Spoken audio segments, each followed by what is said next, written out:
અમરેલી નગરપાલિકાના ચૂંટાયેલ સભ્યોની નારાજગી ચરમસીમા પર। ચૂંટાયેલ વોર્ડ સભ્યોનું જ કોઈ સાંભળે નહીં તો આમ જનતાનું શું સાંભળે? હા, આ એ જ અમરેલી શહેરની નગરપાલિકા છે કે જેમાં શહેરના વોર્ડ વાઇઝ ચૂંટાયેલા સભ્યોનું જ નગરપાલિકામાં કંઈ ઉપજતું ન હોય તો બાપડી આમ જનતાનું શું થતું હશે?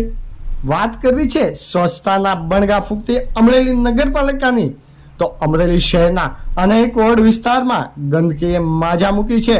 અનેક વોર્ડ વિસ્તારમાં સફાઈના નામ પર મીંડું છે, જેની અનેકવાર વોર્ડના રહીશો દ્વારા પાલિકા ખાતે લેખિત તેમજ મૌખિક રજૂઆતો કરવામાં આવતી હોય છે, છતાં નિંભર તંત્રના પેટનું પાણી પણ હલતું નથી। ત્યારે અમરેલી શહેરના વોર્ડ નંબર 10 રણછોડ નગર વિસ્તારમાં સફાઈ થતી ન હોય અવારનવાર આ વિસ્તારના રહીશોએ પાલિકા ખાતે લેખિત તેમજ મૌખિક રજૂઆતો પણ કરી હોય અને અધૂરામાં પૂરું વોર્ડના સભ્યને રજૂઆત કરતા તેમણે પણ પાલિકા કચેરી ખાતે રજૂઆતો કરી હોય, આમ છતાં પણ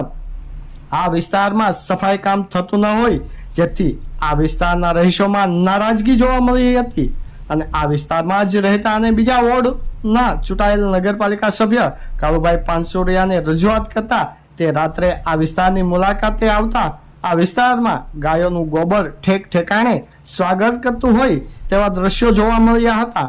અને આ વિસ્તારના રહીશોએ સઘળી સમસ્યાઓથી વાકેફ પણ કર્યા હતા। કાળુભાઈએ આ વોર્ડના ચૂંટાયેલા સભ્ય સાથે આ બારામાં આ વિસ્તારના રહીશોની હાજરીમાં જ ટેલિફોનિક વાત કરતા તેમણે પણ જણાવ્યું હતું કે અમારું પણ પાલિકામાં કંઈ ઉપજતું નથી, કોઈ વાત સાંભળતું નથી। બાદમાં રહીશોની હાજરીમાં જ કાળુભાઈએ નગરપાલિકા પ્રમુખને અનેક ફોન કર્યા પણ તેમનો ફોન સ્વિચ ઓફ આવતો હતો। ત્યારબાદ ચીફ ઓફિસરને ફોન કરતા અનેક પ્રયત્નો બાદ ફોન ઉપાડતા શું કહ્યું કાળુભાઈને જુઓ આ ખાસ રિપોર્ટમાં।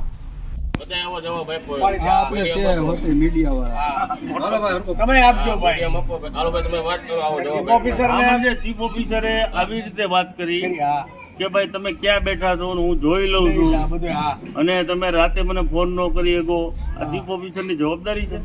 એને જવાબદારી છે કે ગમે ત્યારે પ્રશ્ન નગરનો અમરેલી નગરનો કોઈ પણ વિસ્તારનો પ્રોબ્લેમ હોય તો રાત્રે એને સોલ્વ કરવો પડે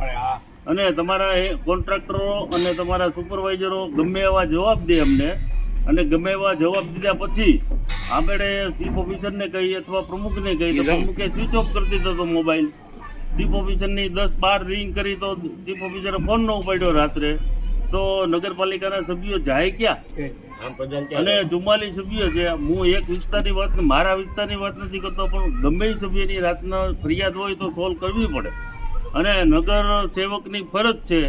કે આ સોલ્વ ફરિયાદ કરવામાં એને મદદરૂપ એને થવું જોઈએ આપણે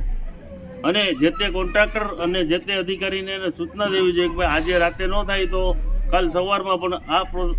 જે પ્રશ્ન છે એ સોલ્વ કરવો જોઈએ। કાલ સવાર થઈ જાય આજે આ વિસ્તારનો પ્રશ્ન છે 3 દિવસથી છે, તો 3 દિવસમાં અમે રજૂઆત તો ઘણી બધી કરી, સુપરવાઇઝરને કરી, અહીંના કોન્ટ્રાક્ટરના માણસોને કરી, પણ નો સોલ્વ થાય તો અમારે ચીફ ઓફિસર અથવા પ્રમુખ સિવાય કોઈની પાસે અમારી પાસે તો કોઈ રસ્તો નથી, અમારી પાસે કોઈ પાવર નથી કે અમે એને કાલે એમ કહી દઈએ કે ભાઈ આ કોન્ટ્રાક્ટને રદ કરો, ફલાણું કરો, પણ ચીફ ઓફિસર અને પ્રમુખને તો સત્તા છે તો એને ગંભીરતાથી અમારી પ્રશ્નનો નોંધ લેવી જોઈએ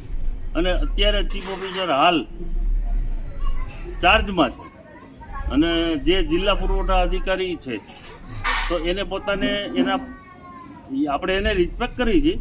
પણ એનો પોતાનો પાવર છે એને જિલ્લા પુરવઠા અધિકારી પૂરતો રાખવો જોઈએ ને નગરપાલિકાના ચીફ ઓફિસર તરીકે એને તમામ જે ચીફ ઓફિસરની ફરજ છે એને નિભાવવી જોઈએ, એની જવાબદારી છે।